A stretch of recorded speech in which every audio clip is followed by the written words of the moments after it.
আসসালামু আলাইকুম সুপ্রিয় শিক্ষার্থীবৃন্দ, কেমন আছো সবাই? আশা করি সবাই ভালো আছো, তাই না? আমিও ভালো আছি। আমি মারিয়া Israt, milestone school and college Mohammadpur শাখার সিনিয়র শিক্ষক। আজকে আমি তোমাদের সামনে আরো একটি অনলাইন ভিডিও ক্লাস তৈরি করে নিয়ে আসছি। আমাদের আজকের লেকচার নাম্বার হলো 40। তোমরা দেখো, সবাই বোর্ডে খেয়াল করো। আমাদের আজকের লেকচার নাম্বার হলো 40। অধ্যায় 10 জ্যামিতি। অধ্যায় 10 জ্যামিতি থেকে আমি তোমাদের আজকে সংক্ষিপ্ত প্রশ্নোত্তর 10টি বোঝাবো, ঠিক আছে? তোমরা গত পর্বে লেকচার 39তম লেকচারে তোমরা জ্যামিতি সম্পর্কে ধারণা পেয়েছো। এছাড়াও আমরা লেকচার 20-এ আমরা চিত্রসহ সংজ্ঞা পড়েছিলাম, তাই না? তোমাদের নিশ্চয়ই সবার মনে আছে।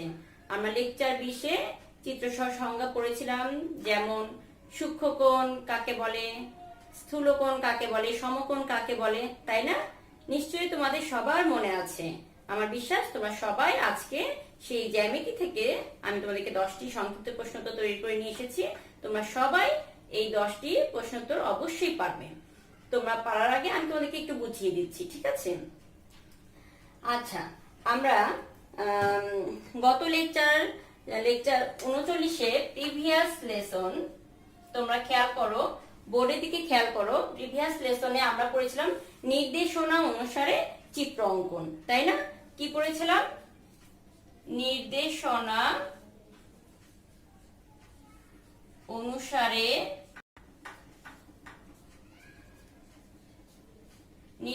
অনুসারে চিত্র অঙ্কন। আচ্ছা শিক্ষার্থী বন্ধুরা, তোমরা নিশ্চয়ই গত পর্বে নির্দেশনা অনুসারে চিত্র অঙ্কন করেছিলা। সেখানে একটি প্রশ্ন ছিল 140 ডিগ্রি কোণ কিভাবে অঙ্কন করতে হয়। যেহেতু আমরা কোণ কাকে বলে পারি, তারপরে 140 ডিগ্রি কোণ কিভাবে অঙ্কন করতে হয়, 60 ডিগ্রি কোণ কিভাবে অঙ্কন করতে হয়, এগুলো তোমরা সবাই নিশ্চয়ই পারো, তাই না?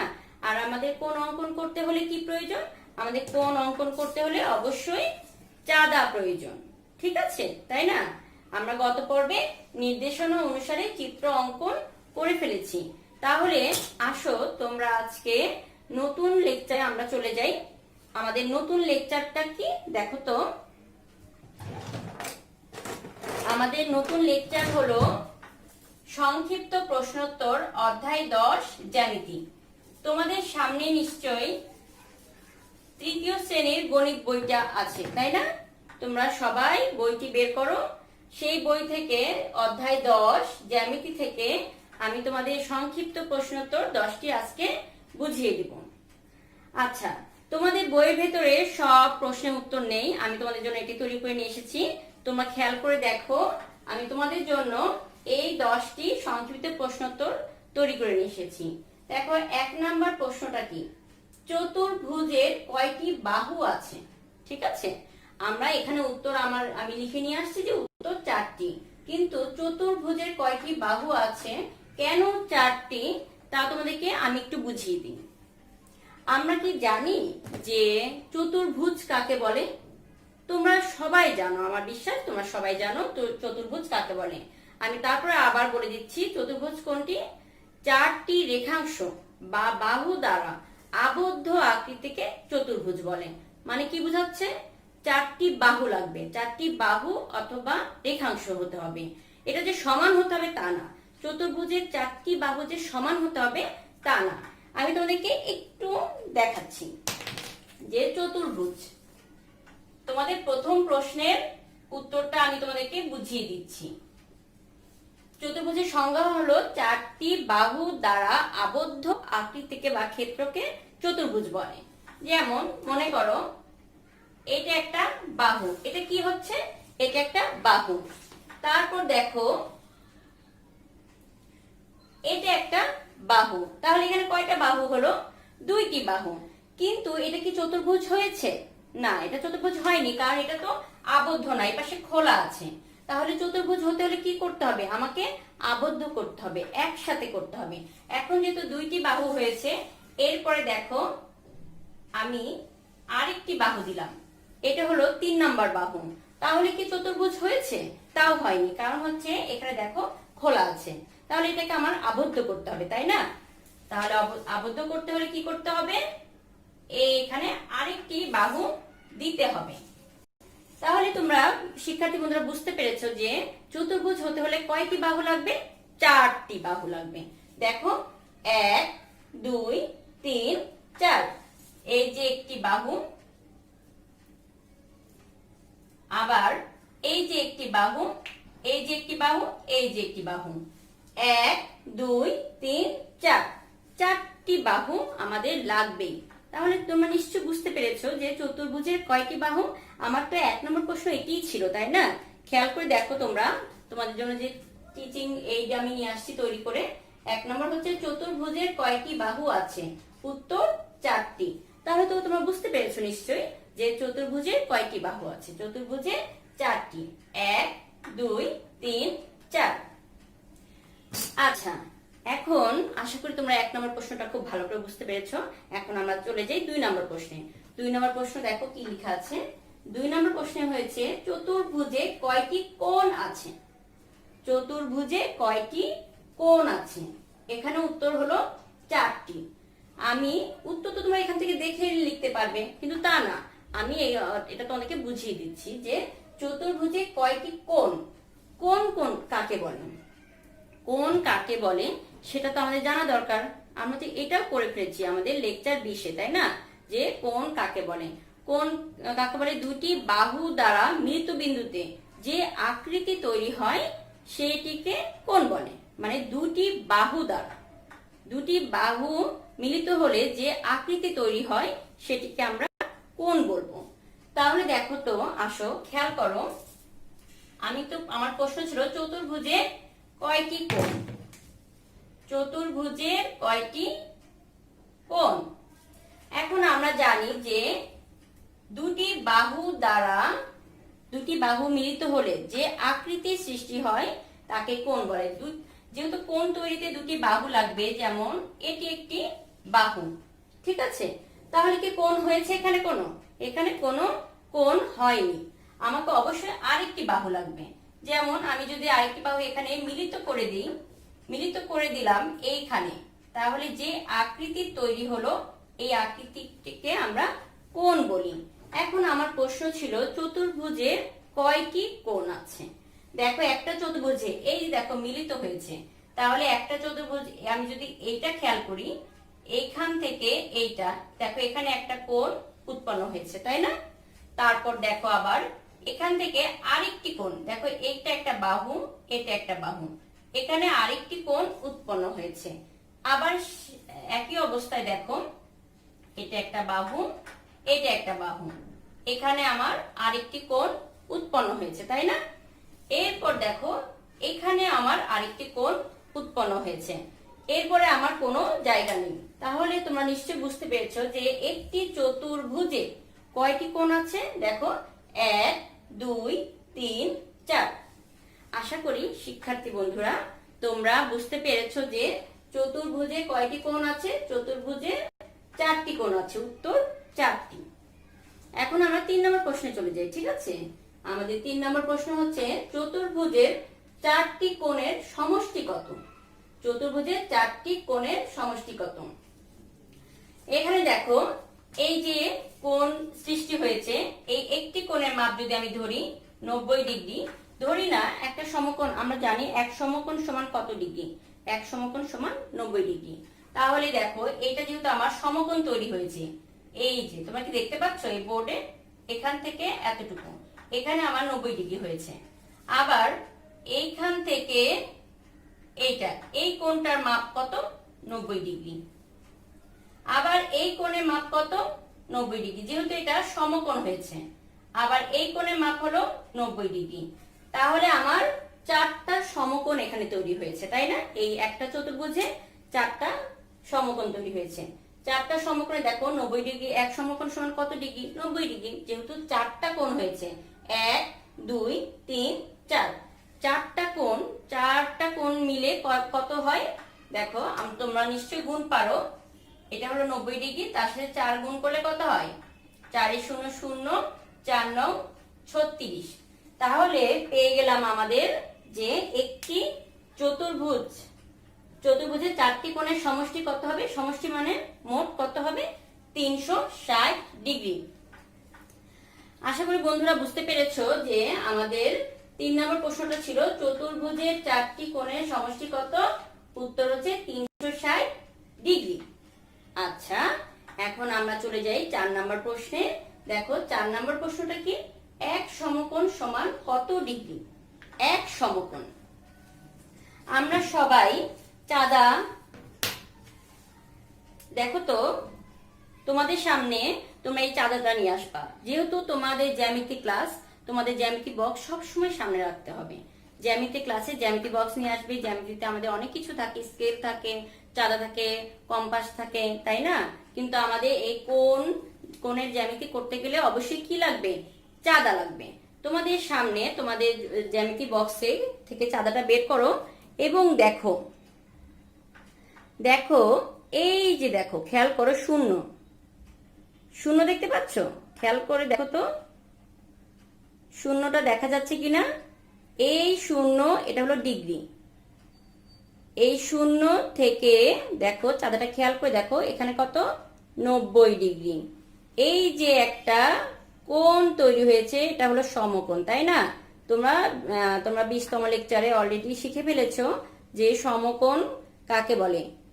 এই দেখো 90 ডিগ্রি, এখানে খেয়াল করছো, এটা কি দেখতে পাচ্ছ তোমরা? খেয়াল করে দেখো, এটা হচ্ছে 90 ডিগ্রি। তার মানে এটা হলো এক সমকোণ। এই যে 90 ডিগ্রি, দেখো এখান থেকে একটা দাগ এখানে চলে গেছে, এটা হলো 90 ডিগ্রি, এক সমকোণ। বন্ধুরা নিশ্চয় বুঝতে পেরেছো যে এক সমকোণ সমান কত ডিগ্রি হয়? এক সমকোণ সমান 90 ডিগ্রি হয়। আমি চাঁদা দিয়ে তোমাদেরকে দেখাচ্ছি।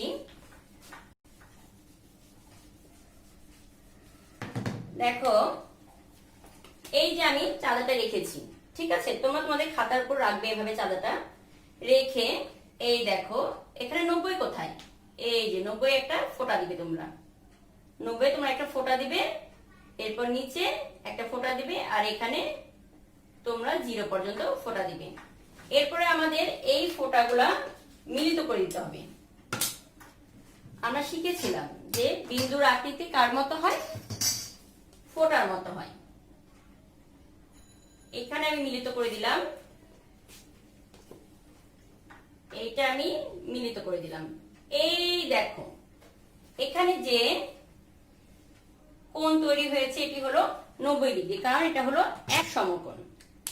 এটা আমাদের এক সমকোণ। তাহলে বুঝতে পেরেছো যে এক সমকোণ সমান কত ডিগ্রি? এক সমকোণ সমান 90 ডিগ্রি। এখন দেখো আমাদের প্রশ্ন 4 নাম্বার ছিল এক সমকোণ সমান কত ডিগ্রি? উত্তর হচ্ছে 90 ডিগ্রি। আচ্ছা, এরপর আমরা 5 নাম্বার প্রশ্নে চলে যাই, ঠিক আছে? 5 নাম্বার প্রশ্নটা তোমরা দেখো, খেয়াল করে দেখো, 60 ডিগ্রি কোণকে কি কোণ বলে? 60 ডিগ্রি কোণকে কি কোণ বলে? এইটাও তোমরা খুব ভালো করে পারবে, কারণ তোমরা 20তম লেকচারে সূক্ষ্মকোণ কাকে বলে, স্থূলকোণ কাকে বলে, সমকোণ কাকে বলে পড়ে এসেছো, তাই না? তোমরা পড়েও ফেলেছো। আমাদের সূক্ষ্মকোণের সংজ্ঞা কি ছিল? যে কোণ 0 ডিগ্রি থেকে বেশি, 0 ডিগ্রি থেকে বেশি, কিন্তু দেখো আমি বলি, যে কোণ 0 ডিগ্রি থেকে বেশি কিন্তু 90 ডিগ্রি অপেক্ষা ছোট, 0 ডিগ্রি থেকে বেশি কিন্তু 90 ডিগ্রি অপেক্ষা ছোট বা কম, তাকে কি বলে? তাকে সূক্ষ্মকোণ বলে। সূক্ষ্মকোণ বলে। এখন তোমরা তো সবাই জানো সূক্ষ্মকোণ কাকে বলে, তাই না?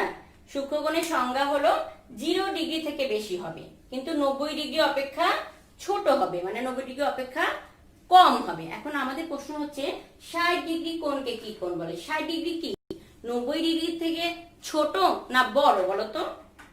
অবশ্যই ছোট। তাহলে এটা এই 90 ডিগ্রি থেকে ছোট হলে তাকে কি কোণ বলবে? সূক্ষ্মকোণ বলবে। এখন দেখো আমাদের উত্তরটা 60 ডিগ্রি কোণকে কি কোণ বলে? সূক্ষ্মকোণ বলে। নিশ্চয়ই তোমরা বুঝতে পেরেছো খুব ভালোভাবে। এখন 6 নম্বর প্রশ্নে চলে যাই। আমাদের 6 নম্বর প্রশ্ন হচ্ছে 91 ডিগ্রি থেকে 179 ডিগ্রি কোণকে কি কোণ বলে? 91 ডিগ্রি থেকে 179 ডিগ্রি কোণকে কি কোণ বলে? আমরা স্থূল কোণের সংজ্ঞাও জানি। স্থূল কোণের সংজ্ঞা কি ছিল একটু ভেবে দেখো তো, মনে করে দেখো তো। আমাদের স্থূল কোণের সংজ্ঞা ছিল 90 ডিগ্রি থেকে বেশি কিন্তু 180 ডিগ্রি অপেক্ষা ছোট কোণকে স্থূল কোণ বলে। আমাদের স্থূল কোণের সংজ্ঞা কি ছিল বলো তো, খেয়াল আছে তোমাদের? আমাদের স্থূল কোণের সংজ্ঞা ছিল যে 90 ডিগ্রি অপেক্ষা বেশি কিন্তু 180 ডিগ্রি অপেক্ষা কম কোণকে স্থূল কোণ বলে। এখন দেখো এখানে তো লেখা আছে 91 ডিগ্রি, এটা কি 90 ডিগ্রি অপেক্ষা বেশি না? হ্যাঁ, 91 ডিগ্রি হচ্ছে 90 ডিগ্রি অপেক্ষা বেশি। আবার 179 ডিগ্রি কোণ মানে 180 চেয়ে ছোট না 179, এই 180 চেয়ে ছোট কোণকে আমরা কি বলি? স্থূল কোণ। তাহলে আমরা উত্তর পেয়ে গেলাম স্থূল কোণ বলে। ঠিক আছে? আচ্ছা শিক্ষার্থী বন্ধুরা, এখন আমরা 7 নাম্বার চলে যাই। 7 নাম্বার বলেছে কোণ পরিমাপের একক কি? আমরা অনেক কিছু পরিমাপ করা, সবকিছু যখন আমরা কোনো কিছু পরিমাপ করি সেটা আমরা এককে পরিমাপ করি।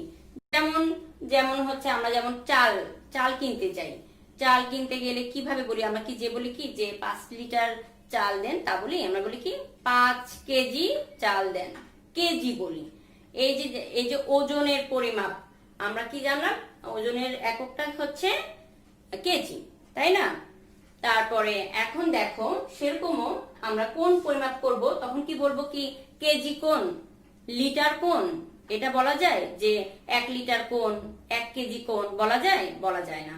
সেরকম কোণ পরিমাপেরও একক আছে। কোণ পরিমাপের একক হচ্ছে ডিগ্রি, যেটা তোমরা তোমাদের চালাতে দেখেছো। দেখো তোমাদের চালাতে এই ছোট্ট করে একটা দাগ আছে, ছোট্ট ফোঁটা আছে, হ্যাঁ, বিন্দুর মতো একটা আকৃতি আছে। এই যে ফোঁটা, এটাই হচ্ছে ডিগ্রির চিহ্ন। আমরা বুঝে গেলাম যে কোণ পরিমাপের একক কি? কোণ পরিমাপের একক হচ্ছে ডিগ্রি। এখন আমরা 8 নম্বর প্রশ্নে চলে যাই। তোমরা দেখো, খেয়াল করো, 8-এ কি বলেছি? কোণ কিসের সাহায্যে পরিমাপ করা হয়? কিসের সাহায্যে? হ্যাঁ, কোণ কিসের সাহায্যে পরিমাপ করা হয়? চাঁদার সাহায্যে। এই দেখো চাঁদা, এই চাঁদাটা দিয়ে আমরা কোণ পরিমাপ করতে পারবো। এই যে দেখো চাঁদা, এই চাঁদা দিয়ে আমরা কোণ পরিমাপ করি। ঠিক আছে? এখন 9 নম্বর প্রশ্ন, একটি কোণে কয়টি বাহু থাকে? উত্তর হচ্ছে 2টি। এই যে তোমরা যদি দেখতে না পাও খেয়াল করো, একটি কোণে কয়টি বাহু থাকে? উত্তর হচ্ছে 2টি। আমরা তো কোণের সংজ্ঞা পড়েছিলাম, তাই না? কোণ কাকে বলে? দুটি বাহুর মিলিত বিন্দুতে যে আকৃতি তৈরি হয় তাকে কোণ বলে। তাহলে কোণ তৈরি করতে অবশ্যই 2টি বাহু লাগবে। এই যে মনে করো এখানে একটা বাহু, এইটা একটা বাহু আমি আঁক করলাম। এখানে কয়টি বাহু? একটি বাহু। এই বাহু দিয়ে কি কোণ তৈরি করা সম্ভব? আমার অবশ্যই আরেকটি বাহু লাগবে। সেই বাহুটা এদিক দিয়েও হতে পারে, এদিক দিয়েও হতে পারে, তাই না? যদি আমি এদিক দিয়ে আরেকটি বাহু এর সাথে মিলিত করে দিই, অবশ্যই এটাকে মিলিত করতে হবে। মিলিত না করে তোমরা দেখো, খেয়াল করো, আমি এখানে একটা বাহু আর্ট করলাম, এখানে আরেকটি বাহু আর্ট করলাম। দেখো এই দুটি বাহু কি কোথাও মিলিত হয়েছে? এপাশে মিলিত হয়েছে? মিলিত মানে কি? একসাথে লেগে যাওয়া। 2টি বাহু তো অঙ্কন করেছি, এটা একটা বাহু, এটা একটা বাহু, কিন্তু একটু কি মিলিত হয়েছে? কোনটার সাথে লেগেছে? লাগে নাই। তাহলে এটা কি কোনো কোণ হয়েছে? এখানে কোনো কোণ উৎপন্ন হয়নি। কিন্তু দেখো এখানে আমার এটি একটি বাহু, আবার এটি একটি বাহু, 2টি বাহু একসাথে মিলিত হয়েছে। কোথায়? এই জায়গাটাই। এই যে মিলিত হয়েছে, এটাকেই এখানে একটা কোণ উৎপন্ন হয়েছে। আমি বলতে পারবো যে আমার এখানে একটা কোণ উৎপন্ন হয়েছে। তাহলে অবশ্যই 2টি বাহু লাগবে, তাই না? এখন আমাদের প্রশ্ন ছিল 9 নম্বর প্রশ্ন, যে একটি কোণে কয়টি বাহু থাকে? উত্তর হচ্ছে 2টি বাহু থাকে। 10 নম্বর প্রশ্ন, একটি কোণের শীর্ষবিন্দু কয়টি? উত্তর 1টি। এখন বুঝতে হবে শীর্ষবিন্দু আবার কি। একটা কোণ তৈরি করতে গেলে, উৎপন্ন হতে হলে অবশ্যই আমাদের 2টি বাহু লাগবে, তাই না? এই দেখো আমি আরেকবার বলতেছি, একটি একটি বাহু। আমি যদি আরেকটি বাহু আর্ট করি, অবশ্যই এটাকে মিলিত করতে হবে। মিলিত মানে কি? একসাথে লাগিয়ে দিতে হবে। ধরো এভাবে লাগিয়ে দিলাম, কোন জায়গাটা এটা লেগে গেল বলতো? এই যে এখানে, তাই না? 2টি বাহু কোন জায়গাটায় লেগে গেছে? এই জায়গাটায়। এই যে এটা কি বলে? শীর্ষবিন্দু। কিন্তু এই বাহুটা কি এখানে লেগেছে? লাগে নাই। সেরকম দেখো, এই যে আমার দুইটি বাহু, এখানে খেয়াল করো, এই দুইটি বাহু কোথায় লেগেছে? এই জায়গাটায়। মিলিত বিন্দু যেখানে মিলিত হয়, দুইটি বাহু যেখানে একসাথে মিলিত হয়, সেই মিলিত বিন্দুকে আমরা শীর্ষবিন্দু বলি। তাহলে দেখো, একটি কোণের শীর্ষবিন্দু কয়টি? আমাদের শীর্ষবিন্দু কয়টি বের হয়েছে? একটি। এখানেও একটি। তাহলে অবশ্যই যে কোনো কোণ আমরা অঙ্কন করতে গেলে শীর্ষবিন্দু আমাদের একটি হবে। হ্যাঁ, এখন আশা করি শিক্ষার্থী বন্ধুরা তোমাদেরকে আমি বুঝাতে পেরেছি 10টি প্রশ্নের উত্তর। আমি বোর্ডে তোমাদেরকে উত্তরগুলো লিখে দিচ্ছি। তোমরা তোমাদের সামনে সিডব্লিউ খাতা অবশ্যই রেখেছো, তোমরা সিডব্লিউ খাতা বের করো এবং সিডব্লিউ নাম্বার দাও। আমাদের আজকের সিডব্লিউ নাম্বার কত? আমাদের আজকের সিডব্লিউ নাম্বার হচ্ছে 40। সংক্ষিপ্ত তোমরা লিখবা বিষয়বস্তু সংক্ষিপ্ত প্রশ্নোত্তর, অধ্যায় 10 জ্যামিতি। এখান থেকে আমি তোমাদের যেহেতু টিচিং এড থেকে 10টি প্রশ্ন উত্তর বুঝিয়ে ফেলেছি, আমি তোমাদের এখান থেকে প্রশ্ন বলবো আর আমি তোমাদের বোর্ডে উত্তরটা লিখে দিব। তোমরা তোমাদের সিডব্লিউ খাতায় অবশ্যই প্রশ্ন সহ উত্তর তুলবে, অবশ্যই প্রশ্ন সহ উত্তর তুলবে। তাহলে আমাদের 1 নম্বর প্রশ্ন ছিল কি দেখো তো, 1 নম্বর প্রশ্নে ছিল চতুর্ভুজের কয়টি বাহু আছে? আমরা তো জেনেই গেছি আমাদের চতুর্ভুজে কয়টি বাহু? 4টি বাহু। 2 নম্বর প্রশ্ন ছিল চতুর্ভুজে কয়টি কোণ আছে? উত্তর 4টি। ঠিক আছে। এরপর 3 নম্বর প্রশ্ন ছিল চতুর্ভুজের 4টি কোণের সমষ্টি কত? উত্তর 360 ডিগ্রি। উত্তর হচ্ছে 360 ডিগ্রি। 4 নম্বর, এক সমকোণ সমান কত ডিগ্রি? আমরা জানি উত্তর পেয়েছিলাম এক সমকোণ সমান 90 ডিগ্রি, তাই না? আচ্ছা, তোমরা কিন্তু অবশ্যই প্রশ্ন সহ উত্তর লিখবে। আমি শুধু উত্তর লিখছি দেখে শুধু উত্তর লিখবে তা হবে না, অবশ্যই প্রশ্ন তুলবে। 5 নাম্বার, 60 ডিগ্রি কোণকে কি কোণ বলে? উত্তর হচ্ছে সূক্ষ্মকোণ, তাই না? 60 ডিগ্রি কোণ মানে কি? 90 ডিগ্রির চেয়ে ছোট হলে তাকে আমরা কি কোণ বলি? সূক্ষ্মকোণ বলি। উত্তর সূক্ষ্মকোণ বলে। 6 নাম্বার, 91 ডিগ্রি থেকে 179 ডিগ্রি কোণকে কি কোণ বলে? আমরা তো জানি 90 ডিগ্রি থেকে বেশি হলেই সেটা কি হবে? স্থূল কোণ হবে। কিন্তু 90 ডিগ্রি থেকে বেশি হলে যে অনেক বেশি হওয়া যাবে তা না, 180 ডিগ্রি থেকে অবশ্যই ছোট হতে হবে। তাহলে উত্তর পেয়েছি কি? স্থূল কোণ, তাই না? এরপরে এই বলে না লিখলে চলবে। 7 নাম্বার ছিল কোণ পরিমাপের একক কি? কোণ পরিমাপের একক হচ্ছে এই ডিগ্রি। এই যে দেখছো না তোমরা, ডিগ্রিটা দেখতে পাচ্ছ বোর্ডে? তাহলে উত্তর কি হবে? কোণ পরিমাপের একক হচ্ছে ডিগ্রি। তাহলে 8 নম্বর প্রশ্নটা কি দেখো তো। 8 নম্বরে আছে কোণ কিসের সাহায্যে পরিমাপ করা হয়? চাঁদার সাহায্যে। আমরা উত্তর লিখব চাঁদার সাহায্যে। ঠিক আছে। এরপর 9 নম্বর প্রশ্ন কি বলো তো? 9 নম্বর প্রশ্ন হচ্ছে একটি কোণে কয়টি বাহু থাকে? আমরা জানি একটি কোণে 2টি বাহু থাকে। উত্তর 2টি। 10 নম্বর প্রশ্ন হলো একটি কোণের শীর্ষবিন্দু কয়টি? উত্তর হচ্ছে একটি। একটি কোণের শীর্ষবিন্দু একটি থাকবে। ঠিক আছে শিক্ষার্থীবৃন্দ, আশা করি তোমরা 10টি প্রশ্ন খুব ভালো করে বুঝতে পেরেছো। এটা তোমরা প্রশ্ন সহকারে উত্তর সিডব্লিউ খাতায় তুলে ফেলবে আর এটাই তোমাদের এইচডব্লিউ থাকবে। তোমরা লিখে নাও এইচডব্লিউ সিডব্লিউ 40 সংক্ষিপ্ত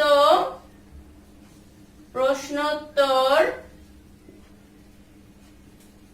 সংক্ষিপ্ত প্রশ্ন উত্তর লার্ন প্লাস রাইট। ভালোভাবে পড়বে, তারপর এইচডব্লিউ খাতায় তোমরা লিখে ফেলবে।